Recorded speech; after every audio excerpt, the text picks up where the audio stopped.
Evening, folks. We're just going to give it a minute or two because there's still quite a few people joining, okay?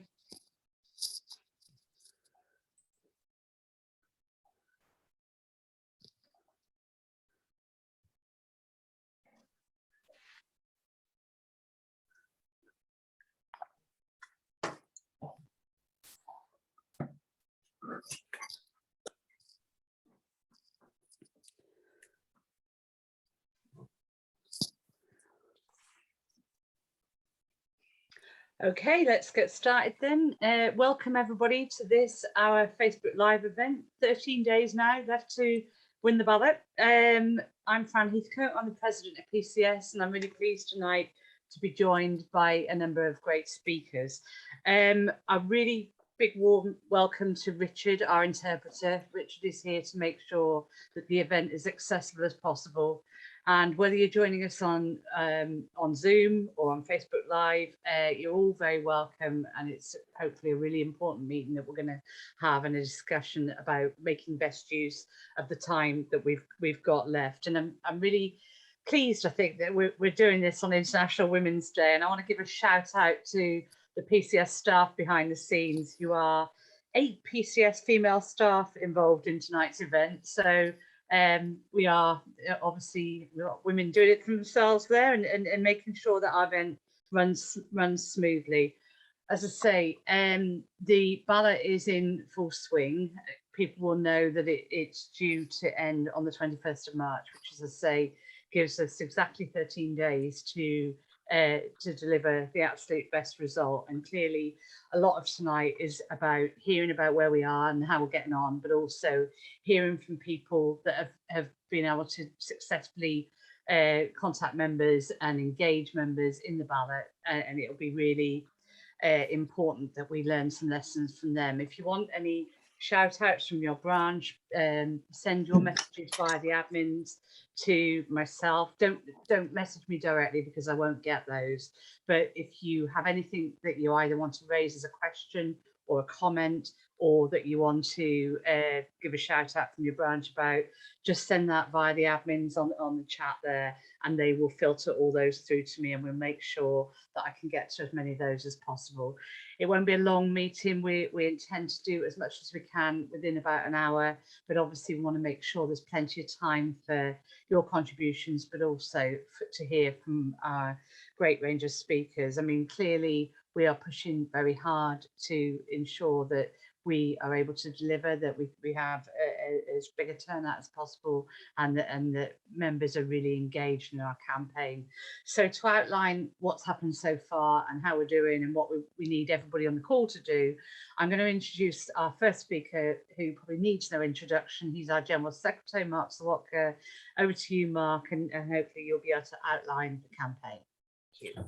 Well, thanks very much, Fran, and good evening to everybody, and happy Women's Day. And can I start by saying it's fantastic that not only have we got so many women represented tonight, both when our staff working behind the scenes, but so many of our speakers are also going to be inspirational women working on the front line here to deliver what is a critical ballot for PCS. And I wanted to say that whilst our role here tonight, Fran, is just to remind people what it is we're trying to do and how people can help to ensure we send the strongest possible message to the government, I think the best part of tonight is going to be hearing after we've spoken here to the 5 frontline lay reps we've got working in different parts of the union.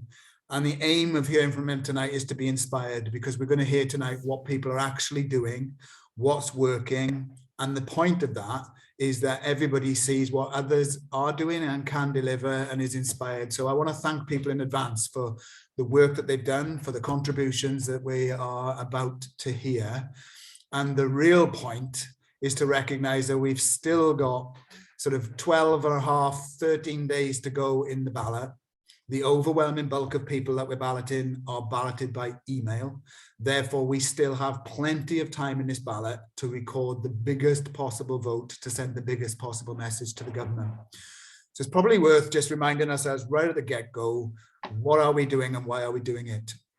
And let's start with the fact that this is International Women's Day, and the majority of our members are directly employed by the government or work in this ballot for public sector bodies that ultimately the government is our employer directly or indirectly.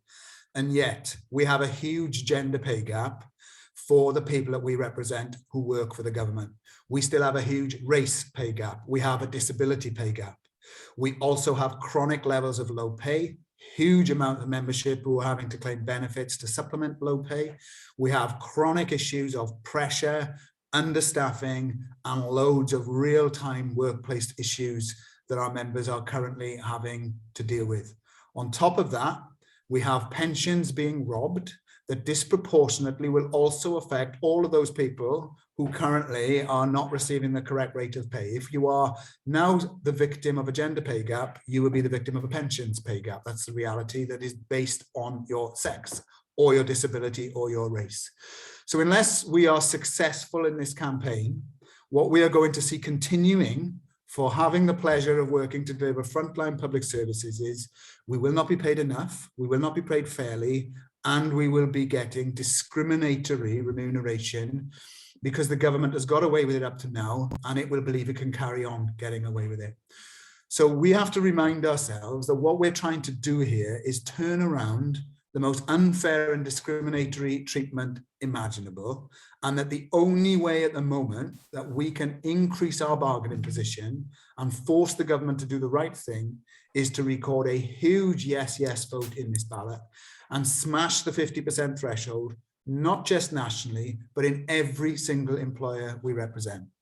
If we do that, we are strengthened and immediately can go back to the bargaining table, both nationally and employer, and tell them that they've got to do better. If we fail to do that, the signal it will send to those employers and to the government is they've got away with it up to now and they can carry on getting away with it.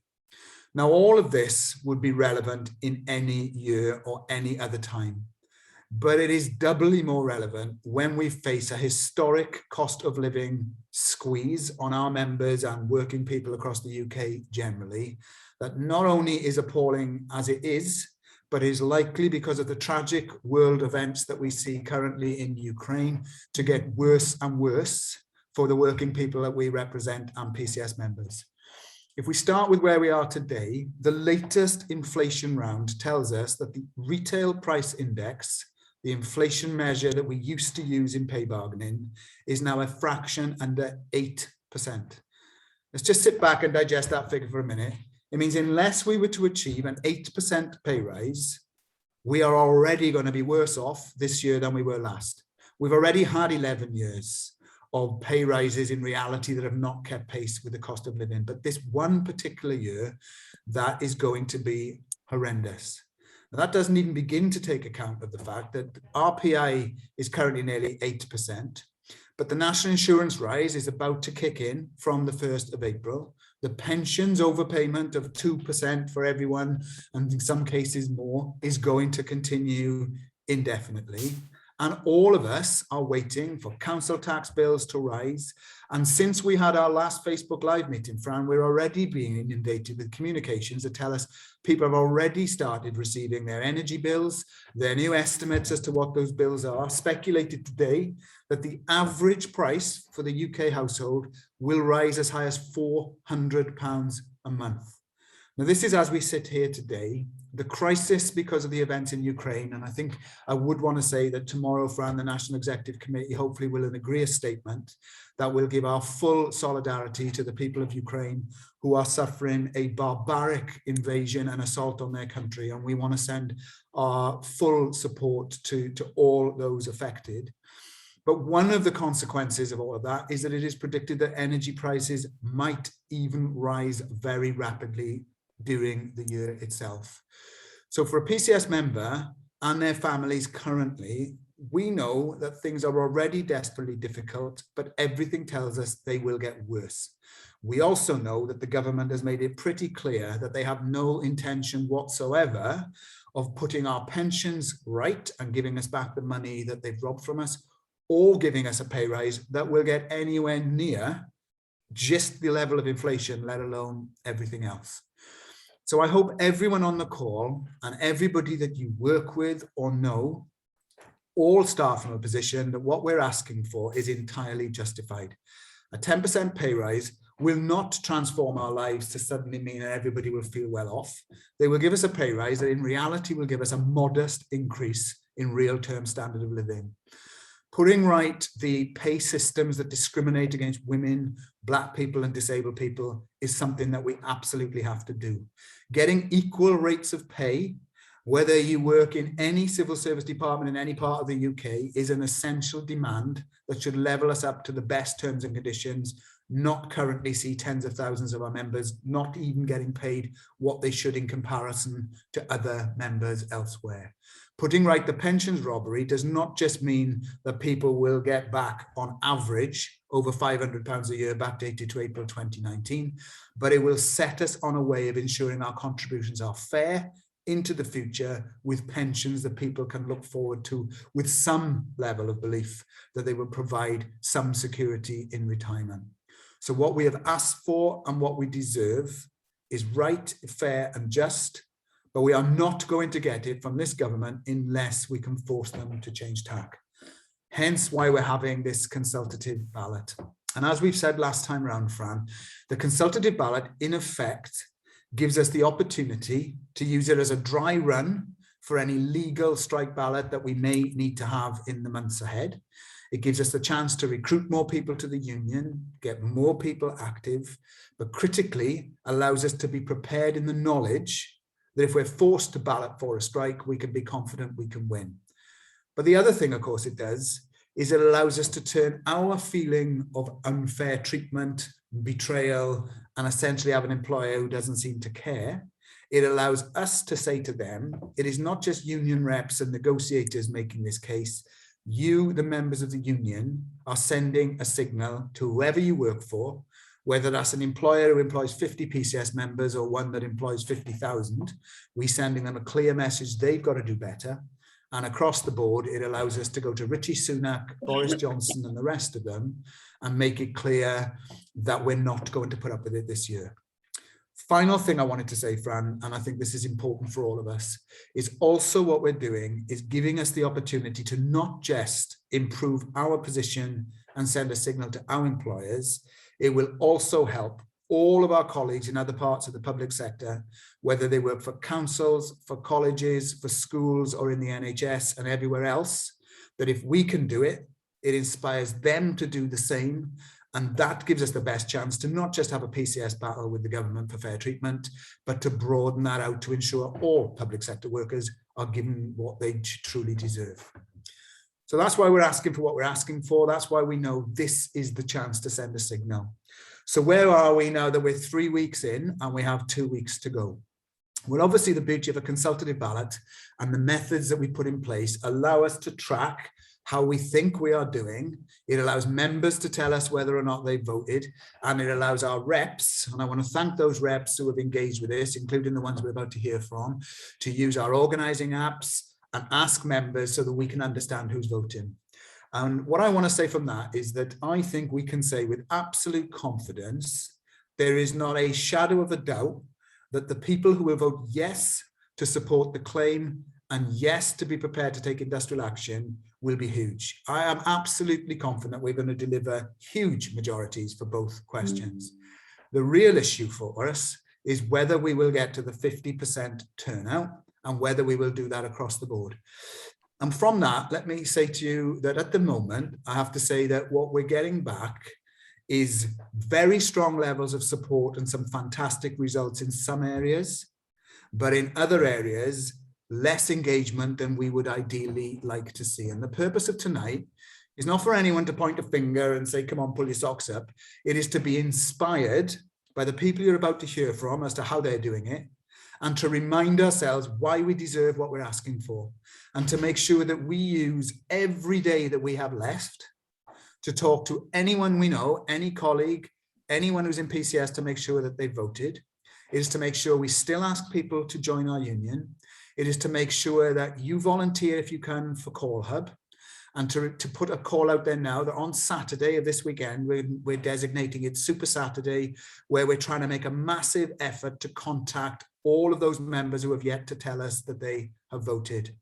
And what we want to turn that into is not just PCS staff and those activists who have already done some brilliant work, because some people have been doing brilliant work. We want more people to be involved. It stands to reason that if 100 people are doing it, they can do far less, no matter how hard they work, than if we get 500 people volunteering for half an hour or for an hour. And therefore, the message that we want to give here is that we absolutely can do this. We can do it in every region, in every nation, and in every employer. And we will certainly do it if we all follow the best practice and ask ourselves, what is it that we can do in the next 2 weeks itself? But we also have to understand, I think, that if we just say to ourselves, we voted and we're sure everybody else is angry, so I'm sure they're going to vote, we're taking a risk. And therefore, really what I'm appealing for people to do tonight is to ask any question that you've got where you may be worried, where you may not be sure how to do something, you may not be sure what support is available. Ask that question, or email us in, or put it in the chat, or contact somebody after the meeting. We don't want anyone worrying. You know, we know that people say to us, well, can I put anything out on a work email system? Am I able to talk to a colleague in work? Can I raise it, or X or Y? We know that there are questions out there, and we can help you with that, and we can give you support. Every employer is different, and we can do far more than many people sometimes worry that they can actually get away with. And I think the point here is that whilst we know the justice of our case, we also know that members will be looking at the news, members will see what an uncertain world that we live in, and some members will just have a doubt. And they'll say to themselves, is this now the time to vote in a ballot to say I want more pay? And what we have to say to them is, if not now, when? Because if we do not do it in this ballot, not only will this be the most shocking year, the reality is the government's finances will probably mean that they'll try and do it again next year and the year after. We have to draw a line. And as we're coming out of the pandemic, and as we really say to ourselves, it was us who worked tirelessly to deliver every imaginable public service, that if we do not now get pay rises that mean our cost of living improves rather than takes a massive historical hit, we will never get what we truly deserve. So Fran, I'm going to wind up really by just saying this. It's a huge thank you to the tens of thousands of members who've already voted. And let's be clear, tens of thousands of members have already told us that they have voted. It's a huge thank you to you. It is a ginormous thank you to every rep, every advocate, or every member who has helped us out, made a call, recruited a non-member, or urged somebody to vote. Massive shout out to you. But it is also a reminder to us all that there is always somebody else we can talk to or approach who we haven't done yet. And our experience is when we speak to members on the phone, they're usually very grateful that the union has rung them, and most of them say, yes, I'm going to vote and thanks for reminding me. So we've got 12 days left, and let's make that 12 days not just about can we sneak over the ballot and get to 50.1%. We want this ballot to have huge yes votes, but to have the maximum possible turnout. Because at the end of the day, we don't want to strike. We want the government to realize we're not going to let them get away with it. The vote itself strengthens our hand, but it also gives us the confidence that if we do need to take industrial action, we know we can win it. 12 days left. Let's use every single one of those days. Thanks to everyone who's worked so hard. Thanks in advance to the inspiring people we're about to hear from, Fran. And let's make sure on the 21st of March, we're proud of having smashed the threshold and excited about the fact that maybe we're finally going to get justice, not all worried about could we have done a little bit more because we became agonizingly short, which is where we were in the last national ballot. And let's remind ourselves, we got to 48.8%, that in reality was a couple of thousand of votes short. Let's make sure this time we're not in that place. So you're worth it. We deserve it. The government probably need to be forced to give it to us. So let's all work together to get the maximum yes vote and the maximum turnout. Thanks very much.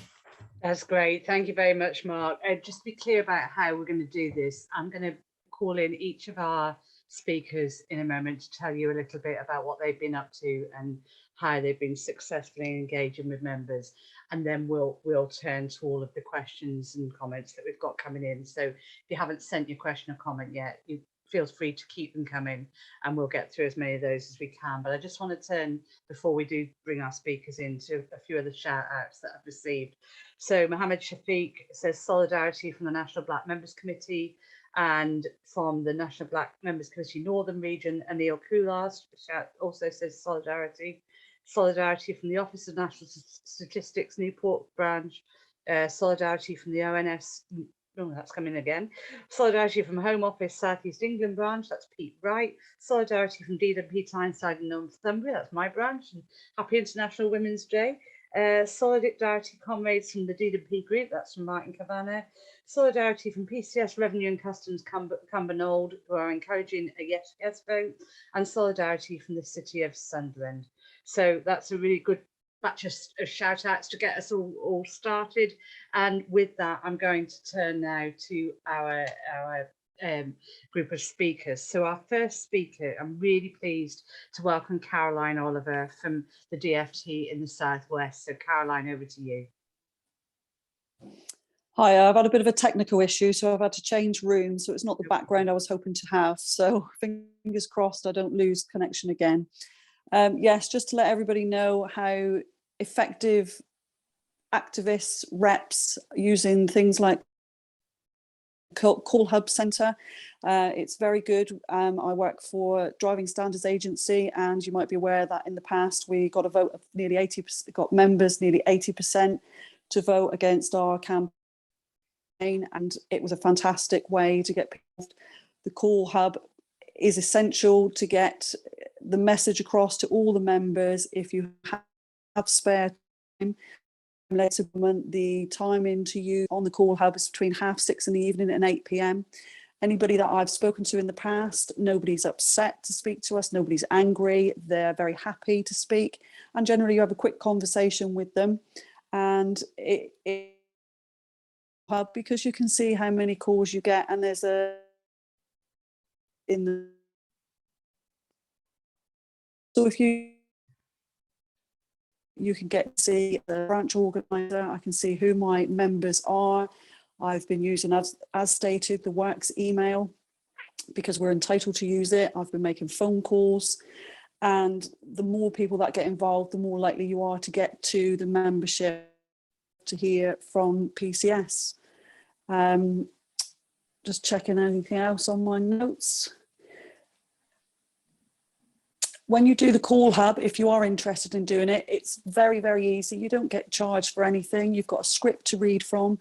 If you do get asked questions, there's also questions and answers, which you can pick your answers from to come back to the member that you're talking to.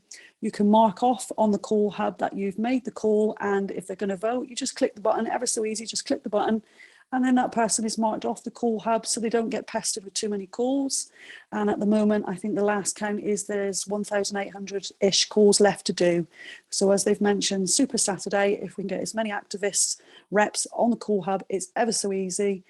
Give it a go, and it's very interesting. DVSA got their result last time by getting, say, 79-80% of the membership voting, and we got our what we wanted in our agency, which was the government to leave us alone. Okay, so as I say, if you can get involved, it's really good. That's brilliant. Thank you so much, Caroline, and big shout out to the DVSA, because as you say, having that strong mandate, having that high turnout in the ballot meant that you were able to deliver on all the demands that you put to the employer, and there's no better advert for it than that, is there really? It's getting that gives us the strongest possible mandate going into the negotiations. And let's be clear, it doesn't just strengthen us on the issues of pay and pensions, it strengthens us in all the negotiations that our group are involved in. So whether it's about safety, staffing, permanency, job cuts, office closures, all the things that the union negotiates on your behalf, we will be strengthened incredibly if we are able to turn that out at 50% turnout and deliver on that. So really big thanks to you, Caroline, and shout out to your group. Okay, so we're going to hear from Stephanie Spann. Stephanie from BWP Birmingham South. So over to you, Stephanie. Hello. So yeah, I've been on maternity leave, so I've recently returned to Solihull Job Centre, and I've returned part-time, so I've had to get a little bit creative in terms of getting hold of members and how to get hold of them and make sure they voted. So I started initially with a car park meeting at lunchtime, stopping any members as they're going out for their lunch. And what that was able to show me, we got a good turnout for the two that we did. It was able to show me who the active members were within the job centre, which I could then use those members to go and speak to other members of staff, whilst I'm not there. So I've had, great support from other members who, don't necessarily want to be a rep or an advocate, don't want to take that on, but are happy to go around and say, oh, have you voted yet? And that's been amazingly useful. I think, we sometimes underestimate how much our members can help us in encouraging other people to join up and to vote. The other thing that I've been, trying to explain to a lot of people, that by not voting, you're essentially saying that, yeah, I'm all right with my pay, and my cost of living going up and, my quality of life going down, that's fine. And when you put it to people like that, they're often like, well, actually, I'm not okay with it. And then it's a case of encouraging them to vote. I've also got a lot of details for a lot of my members on WhatsApp. So I use WhatsApp a lot in order to contact my members and tell them about meetings coming up, and just giving them the occasional nudge to let them know. And then the other important thing that I'm doing is keeping track of members, because nobody wants to be hassled several times being told to vote when they did it the first time you asked them. So I use the organising app to do that, and as we all should be, because that's the only way I can remember who has and hasn't voted. But members really, I have found, really appreciate that nudge, because most people just forget. So, being able to grab them in a car park meeting, send them a WhatsApp message when they're at home and they think, oh yeah, actually I can do it now. Encouraging people to do it there and then when you're speaking to them, I found has also been really helpful, because, you tell them and then they go away and they've forgotten 5 minutes later. So, often saying to people, have you got a minute now? Why don't we just do it now? And I found that those things have really helped. And I'm pleased to say we've got over 50% at my site. And I'm aiming for higher, because, I think there's a lot of people that are upset about the pay. And it's just making sure we get to them all, remind them all. So, yeah. Stephanie, that was brilliant. Thank you. You're absolutely spot on as well. It's just having those conversations with people, isn't it? And often it's just a case of reminding somebody that would do it, but perhaps just needed a little nudge. And as you say, that can only really be achieved by engaging with everybody. So thank you so much for that. Just before we move on to our next speaker, a few more solidarity messages. Solidarity from DWP Durham House, DWP Buckinghamshire and Oxfordshire branch, DWP Dundee Pension Centre, and that's Mandy Curran, and MOJ Associated Officers branch. So thank you so much for people sending those messages in, and it's good to know that we're all campaigning together here. We're all working together to try and achieve the same results. So thanks so much for sending those messages in. Okay, I'm going to hand straight over to our next speaker, who is Carl Hornby. Carl is from the Department for Transport in the East Midlands, and again has a good story to tell. So over to you, Carl.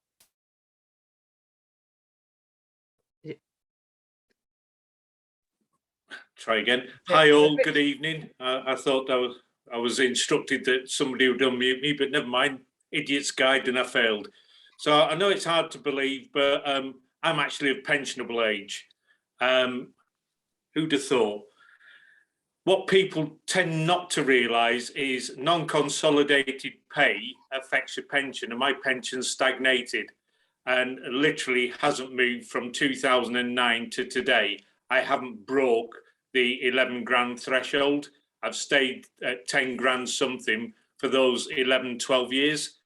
That's made the decision for me to vote.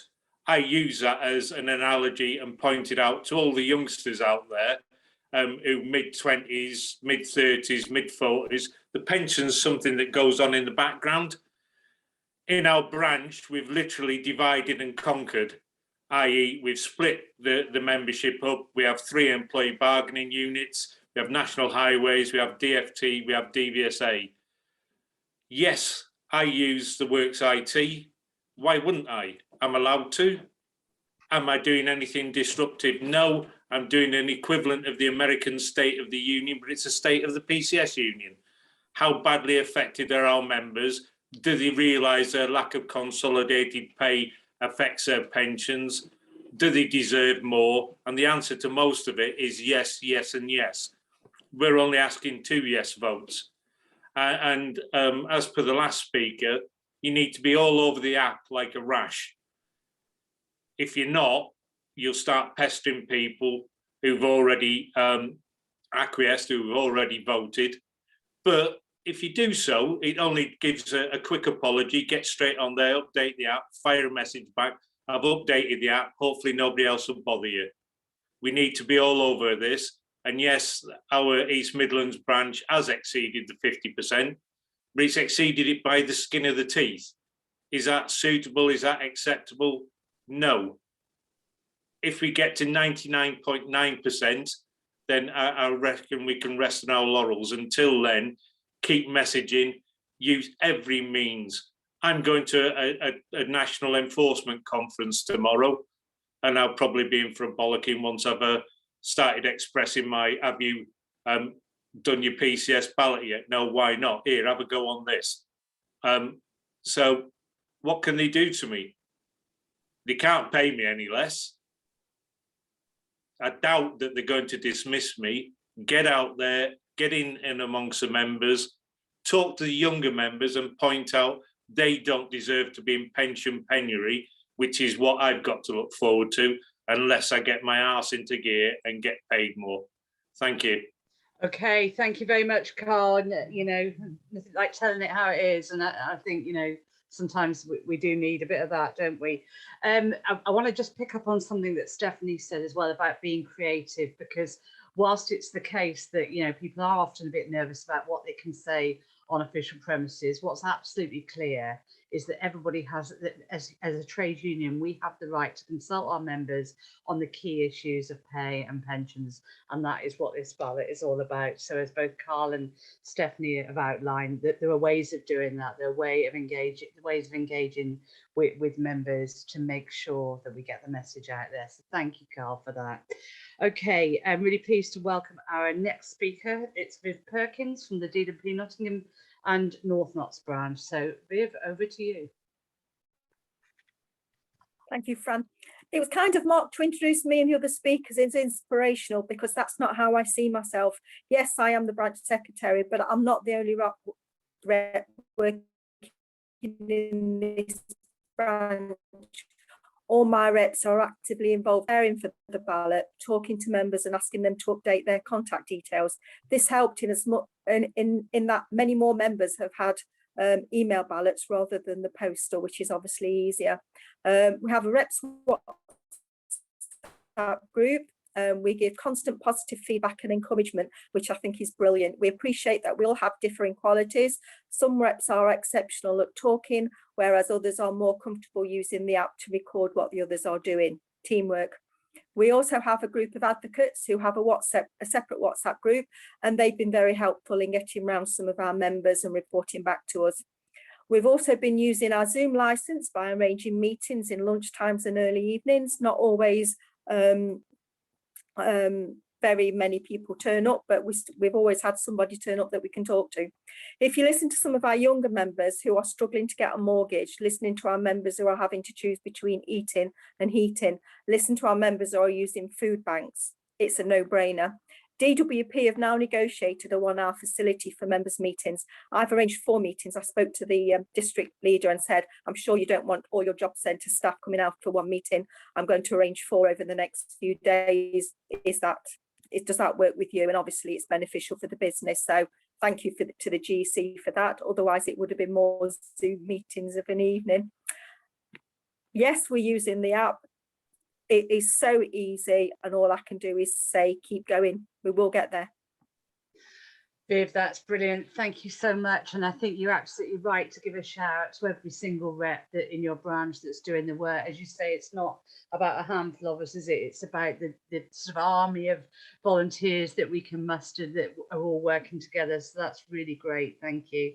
And you're spot on as well. If you work in DWP, every single workplace should be organising paid meetings right now with paid time off for members to attend them. So speak to your branch about when yours is, and let's make sure that we consult as many members as possible about these really important issues. Okay, our last of our 5 speakers is Hannah David. Hannah David is from the Culture Group and works in English Heritage. So I'm going to hand over to you, Hannah.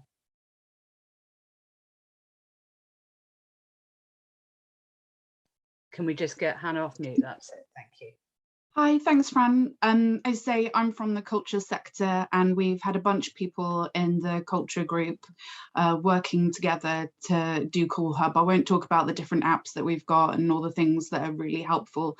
I'll talk about it more from my point of view of what's been going on and how I've enjoyed it so far. So I at first felt quite shy, just in literal talking to people when I started, but actually throughout I've had some really good conversations with other members in different workplaces and seeing what's going on with them and making links that I think has been useful partly in the campaign. So some people are still checking on whether they've had their ballots sent to them, helping them get them resent, and that's an important part of it.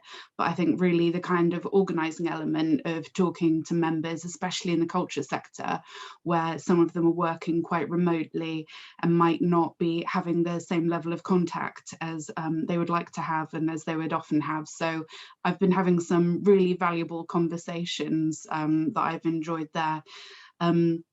I think it's partly about that, as well as that practical side of getting people to make sure they're voting. I think speaking to our members is one of the things that I was really hoping to get out of the Call Hub, and just a bit of time, a few days, and I've managed to speak to some people in far-flung areas of the culture sector, and we've had a really good success rate with that. We've had lots of people who unfortunately have their work telephone numbers, so I would say we need to keep on pushing people to make sure they have their personal numbers recorded, so we're not calling a desk out of hours and things like that. But in the culture sector, with a lot of people, including Jasmine, who's done amazingly, had some good conversations with people that we're going to be talking about at our next meeting. We've actually completed our Call Hub and we're moving on to the next phase. There's lots of AGMs going on as well. So we're going to be talking to people about voting at AGMs, and I hope everyone's managing to have a speaker or to speak about the ballot at that as well. It's a good way of chatting to people.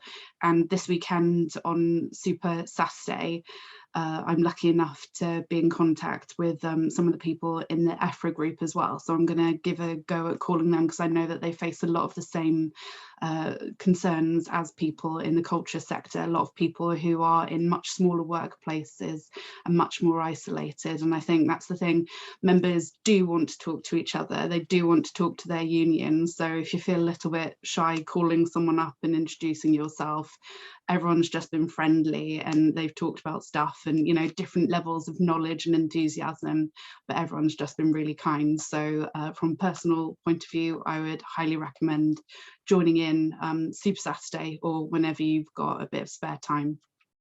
That's brilliant, Hannah. Thank you so much. And once again, you know, well done to you, because I know your group has done an awful lot of work on Call Hub. So there's lots of links in the chat that we're putting in there around ways you can get involved. But as Hannah said, Super Saturday this Saturday really is about trying to get through that volume of calls and making sure that we're engaging with our members. So if you want to join in with that, it doesn't take any special skills. There's a script, there's a Q&A, there's plenty of backup for you, and it doesn't obviously cost you anything or display your phone number. It's clearly some digital technology that we've been able to develop to enable us to speak to as many members as possible. Okay, so there are a few more shout outs, and then Mark, you need to get geared up for the question and answer, because they're coming in quite thick and fast now. So we've got Solidarity from the PCSO Members Network, Solidarity from Revenue and Customs HQ London branch, and solidarity from staff in DFE London and South branch, and that's from Diane Thackerbury.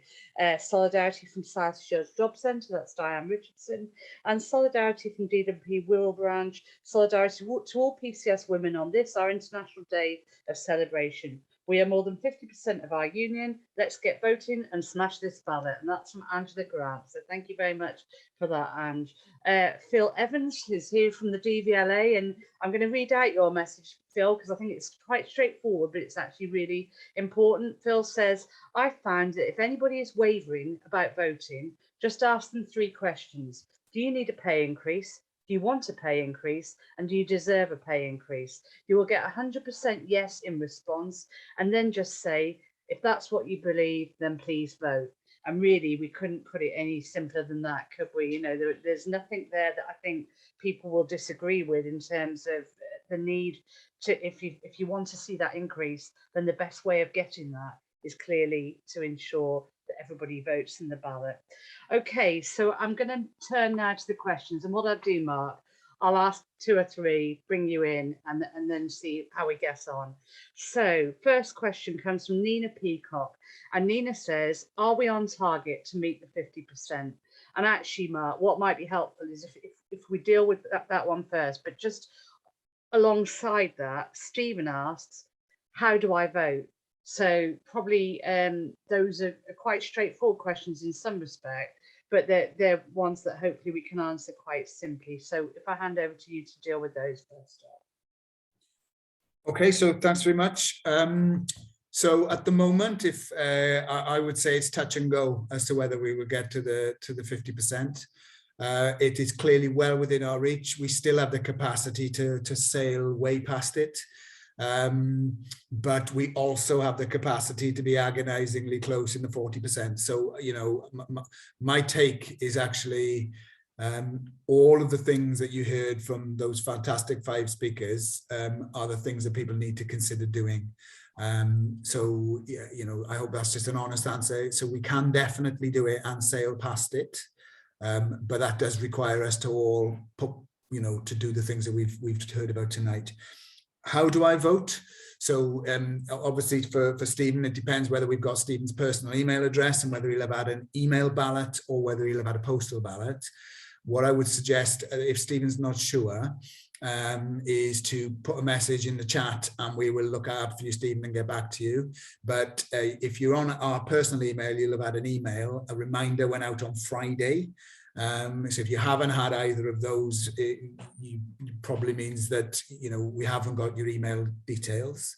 But the email vote is very simple. You open the link and you can do that straight away, and then you can tell the union that you voted.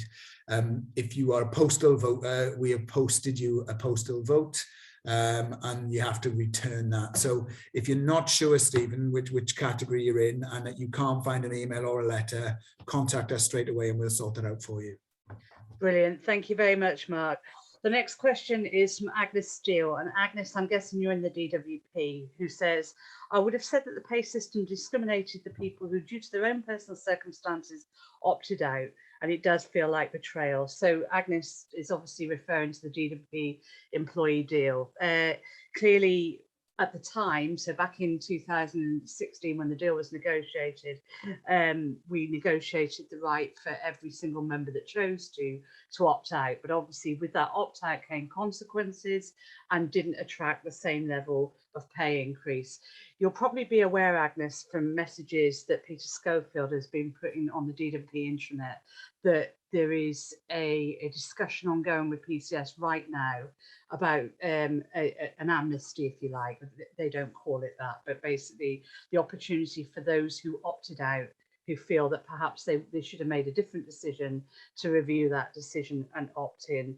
For those who don't want to, obviously we continue to negotiate to try to achieve the best rates of pay. And we certainly haven't forgotten about the people who have opted out, because they are clearly very important in the negotiations going forward. But in the near future, in the next 3 or 4 weeks, there will be messaging coming out both from PCS and from the DWP to all members who opted out, and you need to look out for that. I would suggest it's probably going to hit in about the 3rd week in March, and that will be an opportunity to look carefully at the decision you made and whether that's still the right decision for you. So Mark, the next couple of questions, Blanche Gormley says, some of my co-workers are scared to vote yes, just in case their manager finds out. And I think that's probably something we can deal with pretty quickly. I don't know if you want to just deal with that one. Yes, so to be absolutely clear, that anyone who is telling us that they have voted, that is entirely a confidential thing that cannot in any way be found out by your management. And we're not asking people to tell us necessarily they voted yes, we're asking people to tell us that they voted, which is obviously important. And I just want to be clear, you know, if anybody wants to vote no, we still want you to vote. You know, the key thing for us here is that everyone's voting. So nobody should be worried about their management finding out anything. The purpose, just so everybody knows, is why we ask you to tell us, is that we don't badger people constantly to remind them to vote, sometimes, which can be irritating if you've already done so. So what it allows us to do is to target where we want to follow up, and not sort of, you know, do that to people who've already voted. So it's entirely confidential, and it helps us know, so that we don't keep sending you reminders. So that I hope that's cleared that up. Okay, thank you, Mark. And just on the back of that, Blanche has sent another message, but it's in the same vein, that if reps go round and ask staff if they voted, the managers will find out, even though I voted yes, because I agree with why we are voting. And I think Mark's covered it. I mean, the simple answer is you don't have to tell anybody how you voted, and nobody's going to ask you how you voted. What they're going to say to you is that the union is asking you to vote yes, yes to say you agree with us, and yes to say that you were prepared to do something about your pay and pensions. But even if you disagree with the union's position and you vote no, that is more important, as Mark says, than not voting. So clearly the message is nobody is going to find out how you voted, because you don't have to tell anybody. The only question you'll be asked by PCS is, have you voted? And as long as you can answer that, then that will be really helpful to us. So I hope that's helpful, Blanche, and gives you a bit of reassurance. Okay, so Kate Hester Mark says, can the figures of rising costs be issued in leaflets and given to our members? I know so many of my colleagues who just can't be bothered to vote, and clearly some of the cost of living stuff is frightening. So I don't know, Mark, if you want to comment on that. I mean, there is and thanks, Fran. And can I also just say to Blanche as well, it really is very telling about the climate that many of our members work in, that people spend so much time worrying about what managers will find out. I mean, we are in a country where we have democratic rights, and people have a legal right to vote, they have a legal right to join a union, and they have a legal right to be open about how they voted if they wish to say so. And it's obviously very alarming. And in a way, one of the ways to challenge that culture is for the union to stand strong. And it is probably just worth saying here, the beauty of a union is it does what it says in the tin. You're not on your own. You're in union with your colleagues. And the whole point of this is we don't want individuals to think it's all about the pressure on them, is that they feel they're part of 155,000 others who are voting. So just to be clear, I mean, that isn't something, because I've seen a lot of the comments about that worry. But again, to stress, this is entirely confidential and people have a right to vote. You know, that is all that it is about for us to know where to target our resource. On Kate's point, look, I mean, I do understand that there's a worry about apathy. Personally, I am convinced at the moment, I can't believe there are many members of PCS who are not themselves individually aware what a mess we're in terms of the cost of living, because everybody's getting an electricity or a gas bill. Everyone's about to get the council tax bill. Everyone can see their pay has stagnating and inflation is running riot. I mean, in the course, I think of last weekend, I witnessed myself from the start of the weekend to the middle of the following week. At the petrol pump, I noticed that unleaded petrol had gone up from 147 and I came back and it was 169. Most people will drive a car 20p a litre, let alone these energy costs. So I think most people will understand. But if it helps, we can make sure we pump out more messaging to give some of the headline figures. Because of course, what everybody else will see is no matter what else happens, on the 1st of April, people will see the effect of their pay packet. They're getting less money than they had on the 1st of March because of the national insurance rise, let alone inflation and everything else. I suspect some of the apathy, though, isn't always about people don't understand how bad it is. It's probably more linked to whether people have any belief or hope that things can change. Because, of course, to vote, you don't need to just be angry or understand how bad it is. You need to believe it'll make a difference. And I think the key thing that we need to try and get across to people by word of mouth, you know, I was listening to Hannah and some of our other speakers earlier talk about the importance of a conversation, of speaking to somebody or messaging someone. Because what I think we have to get across is if apathy does reign and people decide not to vote, then it's very difficult to see how things are going to get any better, because we're not in a position to put the government under any pressure. Just by the single act of voting, getting us over that threshold in your employer, Kate, or your colleague's employer, or anybody else's, immediately changes that balance. Because if you think about the weighing scales, it isn't just a case of how bad things are. You know, we know what that is. It is about whether we believe we're going up and the other side feel the pressure of us collectively telling them we're going to do something about it. So much can be achieved by sending an email or putting a letter in the post. And I think that's what we've got to get across, that not voting means things will not get better, they'll get worse. Voting means there's some hope that things can change.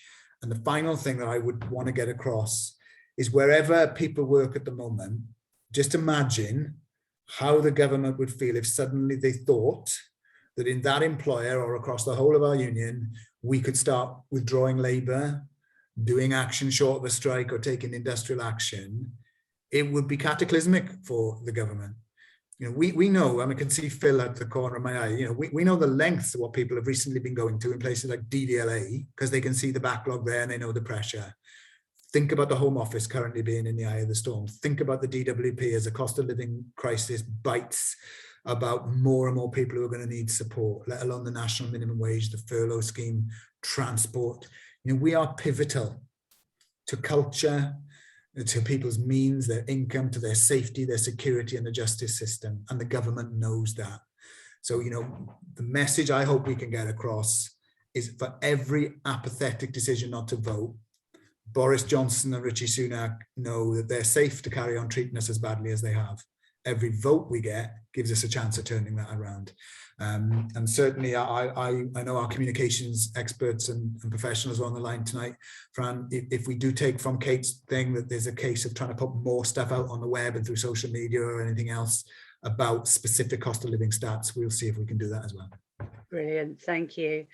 Okay, the next is more of a comment than a question. Bev Mason says, Swansea Council have already announced that all workers will be paid £10 an hour. How can the civil service allow their AAs to be paid the bare minimum wage? So much for a job to be proud of, and that's why I'm voting yes, or that's why I voted yes. Yes, in fact, that's what she said. So that's brilliant, Bev. Thank you so much. David Robert Brereton, presumably from the HMRC, says, I've had members approach me from HMRC, annoyed that members joined PCS to vote in the last ballot, to then leave the union directly after the ballot closed. Mark, I think we have some evidence that probably counters that, so it might be worth you clarifying that point if you can, please. Yes, and the first thing to say is that one of the great things about that HMRC pay deal was what it showed is the importance of the union. And thousands of people did indeed join the union, and they did it because actually the employer had to have a deal with the union in order for it to try to do some of the things they wanted to do, that we managed to leverage more money. So the first thing, to come back to the point, no union and none of that would have happened. And so that underlines the importance of the union. it is an important question to answer because we have tracked very closely the leavers and joiners in HMRC, and all of the evidence is the overwhelming bulk of those people who've left the union were not people who joined to vote in the ballot. They were actually people who were leaving because of office closures and for other reasons itself. Most people who joined to vote have stayed with the union itself. The other thing to say just to our HMRC colleagues, and the same with DWP, the question that came up in the employee deal, is in many ways we've been through a period where we've been faced with some choices. In an ideal world, you know, we would rather have national pay bargaining, not have to have these employer deals and just deal with the Treasury in the way that it once was when I joined the civil service. But in a sense, you know, that was then and this is now. Because what matters now if you're in HMRC or the DWP is every vote in DWP or HMRC we get strengthens the hand of our DWP and HMRC negotiators and strengthens our negotiators with the Treasury. And I think that's the thing to remember. So in HMRC, in all reality, if we cannot get national negotiations in the way that we want, HMRC will be approaching the union to start talking about the next pay deal, probably by the end of this year. It stands to reason we're in a much better position with them if we can show in HMRC we had a huge turnout with a big yes vote. And ditto DWP, Fran, for the reasons you said. You know, there'll be questions now about the opt-in, the opt-out, but the real question DWP management will have to face up to is if we can go to them with a huge vote, it makes them think about how strong the union are going to be in DWP. And of course, that only matters if we haven't been successful in getting a national turnout over 50%, and we don't have to worry about DWP and HMRC management because we're actually looking the Treasury in the eye and saying you have to release the funding to deliver an across-the-board pay rise. So whichever way you cut it, it seems to me, vote yes in your employer, we are stronger nationally and with your employer. Don't vote and us not get to the threshold, we are weaker nationally and we are weaker in HMRC and DWP. And I hope that gives people a reason, whatever concerns you may have had in the past, to vote yes now and to vote, because we will all benefit. Okay, thanks so much, Mark. I've got my eye on the time. I'm going to read out a couple of statements that probably don't need a response and then another question. So Diane Tuckerbury says, had a very vocal lot of staff asking questions about pay to our permanent secretary today. That will increase the number of people voting in the ballot. So that's good to hear. Thank you, Diane. And Scott Gormley says, anytime I've heard anyone say that our pay or workload is dreadful, I've been reminding them if they want to change that, they need to vote yes in the ballot. Otherwise, they have no right to complain. So, Scott, thank you for that. Okay, so Dave says, in my branch, we already have an industrial dispute with the employer. Can we have two disputes at the same time? Also, we have many members working overseas. It's challenging for them to get to vote using the post, i.e. BFPO. Any ideas on how we might improve turnout with them? So, Mark, I don't know if you'd like to come back on that, please. Yeah, and thanks also to the two comments that you read out, because that's exactly, I couldn't agree more with those comments. They're really important. On Dave's point, yes, we can have more than one dispute at any one time. What we need to remember is that the ongoing dispute is will be a lawful dispute governed by a statutory ballot for the reasons given over the dispute itself, and that will need to be settled. This is a consultative ballot that cannot in of itself lead to a strike. We would have to have a further lawful ballot if needs be. And indeed, it is possible to do both because we would have two different sets of demands. Of course, what we wouldn't be expecting people to be doing is to take double the amounts of industrial action. So I think what we want to reassure people here, when it comes to any taking of action, the job of the NEC, you know, and I look again to see Phil there in the DVLA, is our tactics have to be to cause the maximum pressure on the other side and seek to minimize the sacrifice of our people doing it, which means that, you know, we always look for different tactics, and we certainly wouldn't be looking to one group of members to take twice the action of everybody else. So I hope that reassures Dave. On the question of the members in the overseas ballot itself, what I would suggest again there is a message in the chat so that we can get our officer or leading lay reps in the area to engage with the specifics. I am aware clearly that there are parts of our membership who work overseas, and it has been difficult in the past to get them engaging. But as we've shown with the dispute, that is now possible, and we'd want to make sure that those members are voting in this consultative ballot. So we've still got 12 days left. And I would say that one of the solutions clearly could be, if people give us a personal email address, life is a lot more simple than sending ballot papers out via the mail at the moment. So, you know, there may well be some quick fixes with a personal email address and being able to get people still involved even in the 12 days that we've got left. Okay, brilliant. Thank you, Mark. We're going to more or less draw to a close in the next few minutes. I'm going to read out a few more solidarity messages, and then Mark, ask you if there's anything you would like to say in closing. So DBS sends solidarity to all on call, solidarity from the British Council PCS branch, solidarity from PCS in the IOPC, and then finally, solidarity from all at DVLA. That's from the DVLA branch chair, Sarah Evans, who says, if we can do it on safety, we can absolutely smash it on pay. And I think that's a really good message to end on. So, Mark, is there anything you would like to say in closing before we bring the meeting to a close? We'll just very, very brief. I want to thank everyone who's joined us. I know people work really hard in the day, and then when we do these at 6 o'clock, so a big thank you for everyone who's asked a question or made a contribution.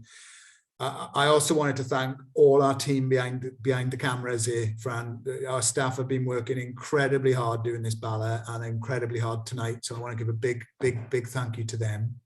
Big thanks to you as well, Fran. Excellent chairing as ever. I do want to say, and I'll say it again to Viv, I am always inspired by hearing people. You know, we all have jobs to do, but I think our frontline reps who are having to work for their employers and deliver this as volunteers is incredibly inspiring. Whether that's somebody in the culture sector, whether that's somebody in a job centre, whether that's somebody in HMRC, DFT, wherever it is, it's not easy. And the union cannot function without you. No union can function by just paid staff. Its lifeblood is our lay volunteers in the ground who, as we've heard tonight, have to manage a number of different things. And just hearing people talk about how they're doing it, you know, whether it was Stephanie talking about how in her workplace got over 50% and how they've gone about it, the WhatsApp groups, the talking to people individually, using the app, it's all so incredibly important. And that is the work that is going to get us over the line. So I really want to thank people who've shared their experiences with us tonight, because that has been absolutely great. But I also just want to really finish, I think, really with this point. In a way, the stakes can't be any higher, can they? Because, you know, we do this a lot. You know, let's be clear. We've had a lot of pay campaigns over the years. We've never had one where members at the moment, as we heard in our last Facebook Live, let's remind ourselves, somebody said, I am sitting here wrapped in a blanket. I cannot afford to put the heating on. I am borrowing my son's ESA. I literally am worried about the next bill coming in. Now, this is frontline public sector workers with whom the country cannot function. And we're treated this way because the government will always treat us this way unless we can force them not to. They are utterly dependent on the fact that the laws they put in place make it very difficult to get over a 50% turnout. But we should be inspired that we did it in the DVLA. We did it in a huge site with thousands of members, organising online with brave reps. More people joined us. Sarah, Phil, the team did amazing work. And in that dispute, we didn't get everything we wanted, but we made massive gains that would never have come to us our own way. Our driving examiners won virtually 100% victory without a minute's industrial action because they turned out a huge turnout in the 90% with a huge yes vote, and the management backed down. We have had frontline private sector workers in Atos, people in the Royal Parks, people in bays who have been security guards and cleaners and caterers and IT people who stood together, and they made massive gains. So we have been inspired by the fact that we have won loads of ballots and we're winning disputes. But what we've got to do is take those local victories and turn this into a national battle. And the brutal facts of life are we need the Treasury to give the money to address these problems. And the way to do that is us all standing together. So all I'll finish with really, Fran, is we have got, I think it's 12 days or 12 and a half days, I think, whatever, to get us over the line. Absolutely, we can do it. We can smash it still with 2 weeks to go. We know from the members who have told us that we can do it, but we haven't done it yet. And I just want to remind people that all possibilities are on the table, falling agonizingly short, tipping fractionally over the line, or actually smashing it. And what every one of us does now in the next 12 days will make that absolute difference. And here's the thought: what would be better for us days before people will get that next electricity estimate or the council tax bill is not the despair of thinking, oh my God, how do I make ends meet? It will be actually the hope that a huge ballot result on the 21st of March will give us that actually things can be different. So it's a huge thank you to everyone. It's keep going, learn the inspirational lessons that people have given us tonight from the front line, and every single vote matters in every single employer, large or small. And let's not let them get away with another year of misery. And we have it in our hands to turn that around. So it's a big thank you to everybody, Fran. Let's vote yes, yes. And let's give Boris Johnson something to think about, rather than him just think same old civil service and public sector. They'll get what I give them. Okay, Mark, thank you so much. And I echo your thanks to everybody that's joined us tonight, but also to those inspirational speakers that we've heard from. In closing, I want to give a really big shout out of good luck to our Ofsted members who today gave notice to their employer for a ballot of industrial action on issues over a return to work. So, you know, again, as Mark said, being in a union is all about standing together. So solidarity to those members, we stand with you. And I think just my final closing remark would be, as Mark said, we've got 12 days, as Sarah Evans said, let's absolutely smash it. And let's not look back on the 22nd of March and wish that we'd done a little bit more. Let's make every one of these last 12 days count. And let's make sure that we're in a position to have the strongest mandate going forwards after the ballot has ended. So thank you very much for your time. Thanks for your questions and comments. I hope we got through pretty much all of them. And if something occurs to you after the meeting is finished, by all means, drop us a line and we will do everything we can to help and support you, because it's in all of our interests to deliver on this ballot. Thank you very much and good night.